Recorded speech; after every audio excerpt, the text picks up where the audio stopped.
Hi, Gary Bunnell here. Today's video is a little different. It's in response to a couple of people asking one very specific question. And that question is, how do I really begin my journey, my spiritual unfolding, my expansion of awareness into soul consciousness? Well, that journey, is basically about letting go of the need to be right. Now, oftentimes,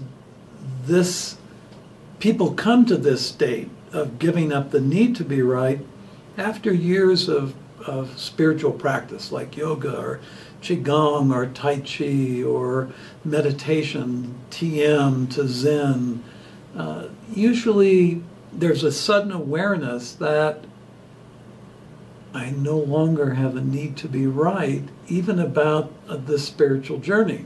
As a matter of fact, the enlightened people I've talked to, and I went around finding them, spent a lot of time, said to me, all of them said, just before enlightenment, you forget you even were aspiring to be enlightened, that the process has brought you, your desire has brought you there, and when you become enlightened, you forget that that was really the goal, the aim.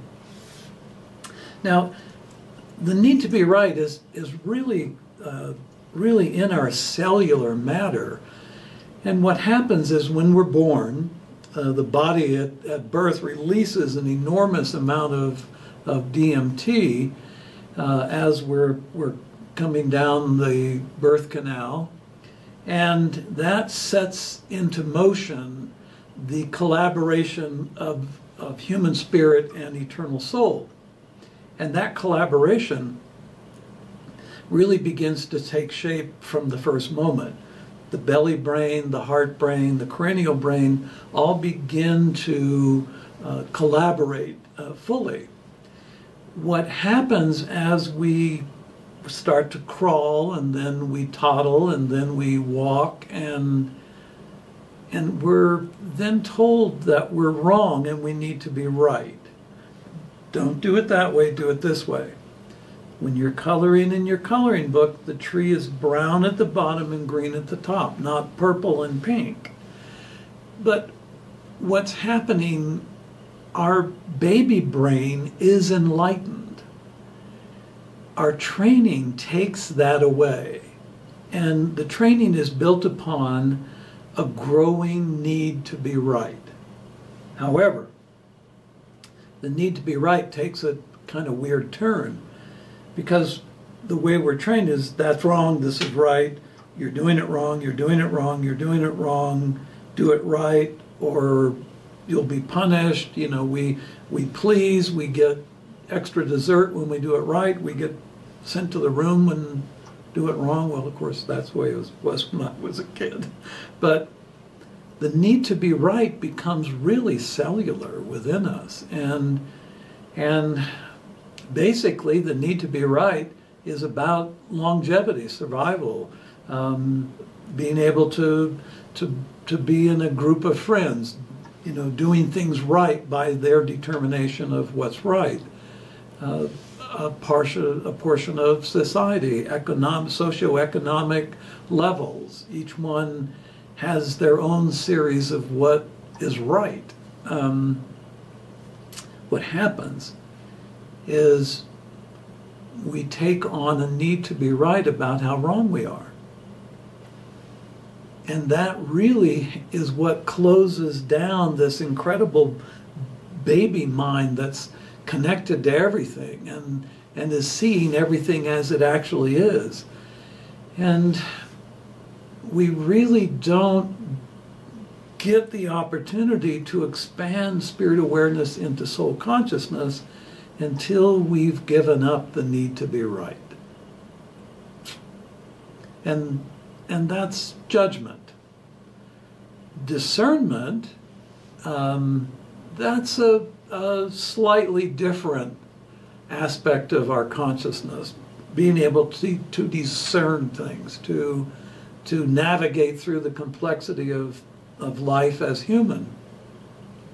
Physical structures, sensations, emotions. Discernment is real important. And unfortunately, judgment takes over, and we have our biases and our prejudices and these amazing likes and dislikes that then have us playing bumper cars through life with life. Giving up the need to be right allows us to no longer have that underlying aspect of needing to be right about how wrong we were, how we didn't do things right, we had to be corrected. It also allows us to give up that incredible urge to please others. Being moral and being decent has nothing to do with pleasing others. We are trained to please others, so that keeps us locked in this struggle of as we get older, feeling the greater sense of being, but getting locked back into the struggle of needing to be right. Even if that needing to be right is needing to be right about how wrong we are. We are all, and again, I'm not the first to say this, we are all spiritual beings having a human experience. We're not human beings trying to be spiritual. We get trained out of our enlightened baby brain. The DMT that's released and begins the collaboration of spirit and soul, that's really our mind. And the fact that we were trained out of that, that's a problem. The legacy training of humanity, it's a problem. Giving up the need to be right. Works for individuals, works for groups, works for companies. I mean, innovation cannot happen unless a group or a person has given up the need to be right about something and then innovates beyond that. And to me, this is one of the primary secrets of really leading this deep experience of life, is giving up the need to be right. Sorry about that, right at the end of the video. Anyway, thanks for taking the time to listen, and I'll talk to you again soon. Bye for now. ご視聴ありがとうございます。次の動画でお会いしましょう。Thank you for watching. See you in the next video.